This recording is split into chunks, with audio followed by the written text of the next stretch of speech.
हरिद्वार में काफ़ी बड़ा रेलवे स्टेशन है और यहाँ की कनेक्टिविटी हर एक जगह से आपको मिल जाएगा। हमें एयरपोर्ट नहीं है हरिद्वार में, आपको यहाँ से 48 किलोमीटर दूर जौली ग्रांट एयरपोर्ट आपको मिल जाएगा, तो आप वहाँ से हरिद्वार की प्लानिंग कर सकते हैं। स्टेशन के बाहर रेलवे स्टेशन पे हर की पैड़ी के पास और हर की पैड़ी से थोड़ा दूर सारा जगह आपको लॉकर की फैसिलिटी मिल जाएगा। अगर आप रूम लेना चाह रहे हैं तो रूम आपको दो तरह के मिलेंगे, एक तो आपको धर्मशाला मिलेगा, एक तो होटल मिलेगा। दोनों में से किसी एक का चुनाव आपको करना होगा। अगर आप फैमिली के साथ आ रहे हैं तो दोनों में से किसी एक का चुनाव करेंगे, क्योंकि यहाँ पे होटल की जो प्राइस है 500 से स्टार्ट हो जाता है, धर्मशाला का जो प्राइस है 400 से स्टार्ट हो जाता है। आप फैमिली के साथ आ रहे हैं तो आप हर की पैड़ी के पास लें। अगर आप सिंगल आ रहे हैं तो आपको डॉर्मेट्री में रुकना चाहिए, क्योंकि यहाँ पे होटल धर्मशाला सिंगल को मिलना थोड़ी सी परेशानी भरा हो जाता है। डॉर्मेट्री की प्राइस मात्र 300 रुपये आपको। हरिद्वार हर की पैड़ी से रेलवे स्टेशन की दूरी है वो 2 किलोमीटर है। आप चाहे तो पैदल भी जा सकते हैं और साथ में विक्रम टेम्पो, ई रिक्शा या फिर पैडा रिक्शा की सेवा यहाँ पे मिल जाता है, जो कि आपको 20 रुपये प्रति व्यक्ति के हिसाब से किराया लेगा। अगर आप पैदल जाएंगे तो आपको कुछ इस तरह का दृश्य देखने को मिलेगा। ऊपर आपको होटल धर्मशाला का जो दृश्य है वो देखने को मिलेगा, नीचे सजे हुए दुकान और रेस्टोरेंट का दृश्य देखने को मिलेगा। हरिद्वार का सबसे प्रमुख स्थान है वो हर की पैड़ी है, जहाँ पे आप गंगा जी में डुबकी लगाते हैं, आशीर्वाद लेते हैं। तो आप हर की पैड़ी आएंगे और हमारा सबसे पहला जो घूमने का आज का जगह है वो है हर की पैड़ी ही। तो आप पहले हर की पैड़ी आएंगे और गंगा जी में डुबकी लगाएंगे, आशीर्वाद लेंगे, फिर आप यहाँ पे हरिद्वार दर्शन के लिए निकलेंगे। तो आप जैसे ही हर की पैड़ी में पहुँचते हैं, गंगा जी का आशीर्वाद लेते हैं, हर की पैड़ी से मात्र 200 मीटर की दूरी में मां मनसा देवी की पैदल ट्रैक है। आप चाहे तो पैदल भी जा सकते हैं, आप चाहे तो रोपवे से जा सकते हैं। दोनों ही मार्ग आपको यहाँ पे मिलने वाला है। मनसा देवी का जो रोपवे का जो ट्रैक है यहाँ से लगभग 300 मीटर है, तो आप चाहे तो पैदल भी जा सकते हैं और ई रिक्शा से जा सकते हैं। ई रिक्शा से जाएंगे तो आपको मनसा देवी की रोपवे के लिए 10 रुपये पर पर्सन आपको देना होगा। अगर आपके साथ बुजुर्ग है तो हम आपको कहेंगे आप रोपवे से जाएं। रोपवे से अगर जाएंगे मनसा देवी की जो दूरी है हर की पैड़ी से, अगर हम मंदिर तक की बात कहें तो 2 किलोमीटर है, आप आराम से जा सकते हैं। सीढ़ियों आप 832 सीढ़ी आराम से चढ़ाई कर सकते हैं। ऐसे ज़्यादा टफ नहीं है। स्टार्टिंग की जो सीढ़ी है वही आपको थोड़ा टफ लगेगा, बाकी आप आराम से पैदल यात्रा कर सकते हैं। पैदल यात्रा के बहुत सारे फायदे हैं। यहाँ से आपको जब भी जाएंगे ऊपर तो आपको काफ़ी अच्छे दृश्य देखने को मिलेंगे हरिद्वार के। और साथ में कहा जाता है मनसा देवी के जो दर्शन करते हैं उन्हें उनकी मनोकामना की पूर्ति बहुत जल्दी होती है। और ख़ास तौर पर यहाँ पे हम बात कहें तो यहाँ पे आपको रोपवे की जो सेवा है शाम को 7 बजे के बाद बंद हो जाएगा, सुबह 5 बजे स्टार्ट हो जाता है। और साथ में अगर आप मंदिर की बात कहें तो मंदिर का भी कुछ इसी तरह का दृश्य है। सुबह 5 बजे खुल जाता है श्रद्धालुओं के लिए और रात को 8 बजे तक खुला होता है। नवरात्रि के सीजन में स्पेशल दर्शन होते हैं। रात के समय बिल्कुल भी यात्रा नहीं करनी चाहिए, ये हम आपको कहेंगे। रोपवे का जो किराया है मनसा देवी का वो है 129 रुपये आने जाने का। अगर आप सिंगल वे का लेंगे तो आपको 100 रुपया पड़ने वाला है। अब हम जाते हैं माँ चंडी देवी की, जो कि हमारी हरिद्वार दर्शन की तीसरा स्थान है। यहाँ की ट्रांसपोर्ट की सेवा है 95 रुपीज़ पर पर्सन आपको देना होगा। अगर आप दोनों ही जगह रोपवे से यात्रा करना चाह रहे हैं तो आपको कम्बो टिकट लेनी चाहिए, जो ये समय का जरूर ध्यान रखें। और नवरात्रि के सीजन में थोड़ा सा आपको समय ज़्यादा देना होगा। हमने चौथे स्थान पर रखा है कंखल। कंखल में भगवान शिव बसते हैं। कंखल में भगवान शिव का ससुराल है दक्षेश्वर महादेव मंदिर। अब हम आपको बता दें, अगर आप केवल एक हैं जो कि हरिद्वार घूमने आए हैं, अगर आप ग्रुप में हैं तो आपको एक विक्रम टेम्पो कर लेनी चाहिए, जो कि आपको काफ़ी सस्ता और आसान तरीका आपका होने वाला है। अगर आप सिंगल है तो आपको हर की पैड़ी से चंडी देवी से आपको 30 रुपये पर पर्सन के हिसाब से कंखल दक्षेश्वर महादेव मंदिर में आपको ड्रॉप करेंगे विक्रम टेम्पो वाले। और साथ में अगर आप ग्रुप में हैं तो आपको एक टेम्पो ही बुक करनी होगी, 500 रुपये आपको लेगा। और आपको इस वीडियो में हम आपको जो जो स्थान बता रहे हैं वो आप लिख लीजिएगा। आप उन स्थानों का उन्हें नाम बता दीजिएगा। ऐसे तो वो अपने से ही बताएंगे कि आपको कौन कौन स्थान पे घूमना चाहिए। तो चलते हैं कंखल के दर्शन आप करते हैं। कंखल में जैसे ही आप पहुंच जाएंगे भगवान शिव के ससुराल लक्षेश्वर महादेव मंदिर में, वहां पे माँ गंगा की बहती जल की धारा आपको दिखेगी, जहां पे आप डुबकी लगाएंगे और आशीर्वाद लेंगे और भगवान शिव में गंगा जल चढ़ाएंगे। और कहा जाता है यहाँ पे सावन के महीने में भीड़ काफ़ी ज़्यादा होता है और भगवान शिव खुद विराजमान होते हैं और अपने भक्तों का कल्याण करते हैं। इस मंदिर को दर्शन करने में लगने वाले हैं समय, अगर आप स्नान करेंगे तो आधा घंटा, और आप अगर स्नान नहीं करेंगे तो आपको 15 से 20 मिनट में आप आराम से दर्शन आप यहाँ पे कर लेंगे। 5वें नंबर में हमने शांति कुंज को रखा है, और 5वें नंबर में शांति कुंज को क्यों रखा है ये आपको वीडियो में पता चल जाएगा। ये आपको कंखल से 7 किलोमीटर पड़ेगा, हर की पैड़ी से 6 किलोमीटर पड़ेगा। यहाँ की जो स्पेशल बात है वो हम आपको कहें, यहाँ पे रहना खाना पूरी तरह से फ्री है। 16 संस्कार आप करा सकते हैं, किसी प्रकार के आपको यहाँ पे पैसे देने की ज़रूरत नहीं है। दो शांत माहौल आपको मिलने वाला है यहाँ, और साथ में आपको निःशुल्क आयुर्वेदिक उपचार की भी सुविधा यहाँ पे मिल जाता है।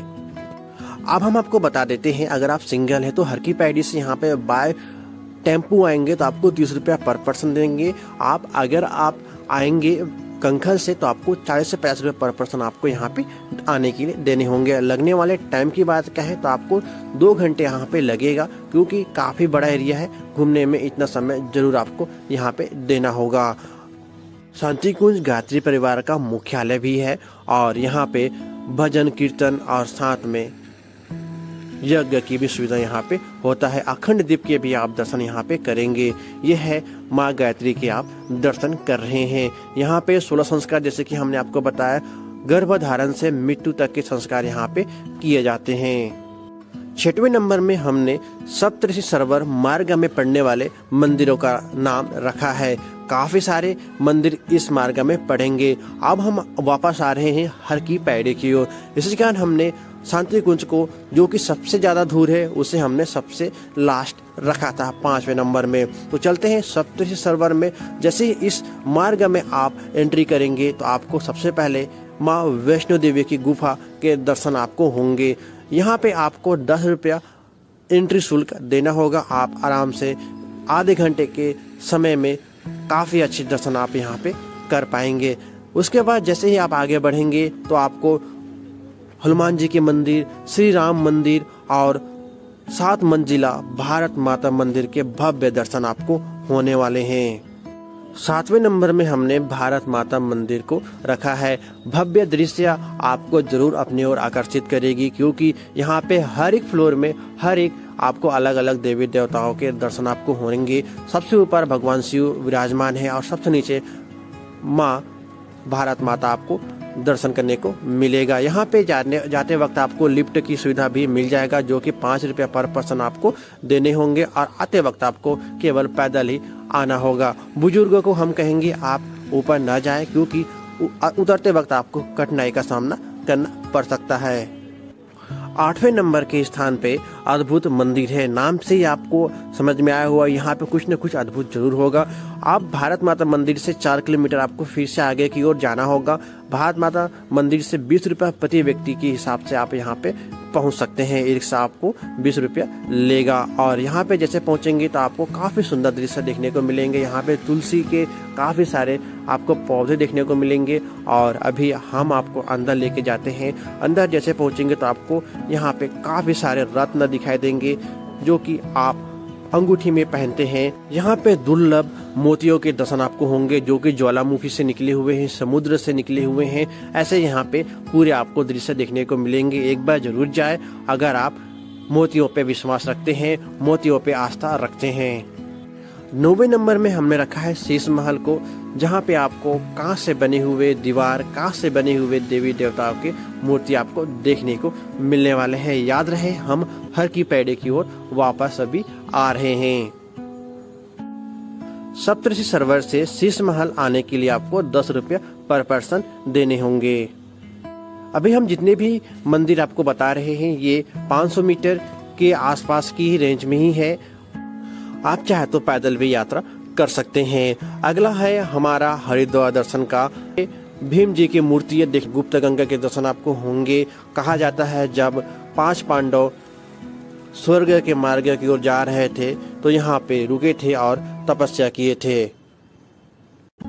11वें नंबर में हम आपको कराने वाले हैं माँ काली के दर्शन, जो कि मान्यता काफी ज्यादा यहाँ का आपने सुना होगा। यहाँ पे कहा जाता है जब भी कोई ट्रेन गुजरती यहाँ से तो बिना हॉर्न के नहीं गुजरती। और अंग्रेजों के ज़माने में यहाँ पे कहा जाता है मंदिर नहीं था और मंदिर के बिना यहाँ से ट्रेन बिल्कुल भी टस से मस नहीं हो पा रहा था। जब मंदिर बनाया गया तभी यहाँ से ट्रेन गुजर सकती है। ये काफ़ी मान्यता प्राप्त है। और हर की पैड़ी से मात्र यहाँ की दूरी 400 मीटर है, तो आप पैदल भी हर की पैड़ी से यहाँ आ सकते हैं। हर की पैड़ी बस आप पहुँचने वाले हैं।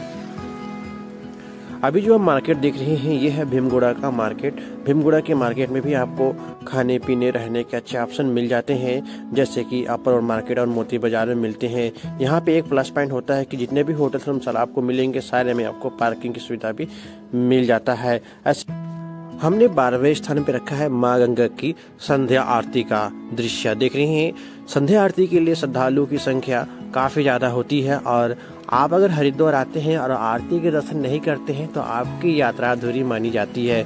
और आरती के लिए देख रहे हैं लगभग 500 मीटर की जो घाट है वो पूरी तरह से एक किनारे से दूसरे किनारे तक भरा होता है, देख रहे हैं। और संध्या की आरती मौसम के अनुसार अलग अलग समय में होता है। आप अगर संध्या की आरती के दर्शन करना चाह रहे हैं तो आपको चप्पल जूता यहाँ पे रख के प्रमुख घाट ब्रह्म कुंड की ओर आपको प्रवेश करना होगा। देख रहे हैं भागीरथ सेतु में हम खड़े हुए हैं। यहाँ से लोग अभी आना स्टार्ट कर रहे हैं और जाना भी स्टार्ट कर रहे हैं। आरती से लगभग आपको 3 से 3.25 घंटे पहले ही आपको घाट में बैठ जाना है ताकि आपको आरती के अच्छे दर्शन हो सके। और आरती के अच्छे दर्शन कहाँ से होंगे वो भी हम आपको बताएंगे। मौसम के अनुसार जैसे कि हमने आपको पहले बता दिया था, कभी भी आते हैं तो आप सूर्यास्त का समय ध्यान रखें। सूर्यास्त का समय ही संध्या आरती का एग्जैक्ट टाइम होता है। यहीं से ही आपको आरती के दर्शन होते हैं और यहीं पे ही 2 से 3 घंटे पहले ही लोग बैठ जाते हैं ताकि दर्शन अच्छे से कर सकें। देख रहे हैं यहाँ पे डिस्प्ले भी हो रहा है। आरती के दर्शन आप डिस्प्ले भी कर सकते हैं। ऐसा तो आप यहाँ पे अभी हम आपको दर्शन कराएंगे।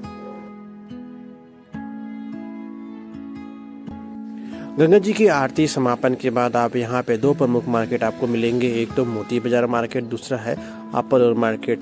दोनों ही मार्केट हरिद्वार के सबसे फेमस मार्केट है और गंगा घाट हर की पैड़ी के पास है। तो यहाँ पे आपको शॉपिंग के, पूजा पाठ, कपड़े और बच्चे बुजुर्ग के लिए आपको शॉपिंग के ऑप्शन आप पे मिल जाते हैं। और फिर आप शॉपिंग करने के बाद अपने रूम में होटल धर्मशाला में जाके आराम करेंगे। ये था 1 डे का प्लान। चाहे आप तो सुबह आके शाम तक जा सकते हैं या फिर नाइट स्टे भी कर सकते हैं। काफ़ी अच्छा रहा होगा ये 1 डे का प्लान। और एक और आपको हम बता दें, स्वामी विवेकानंद पार्क में भगवान शिव की 108 फीट ऊंची मूर्ति है।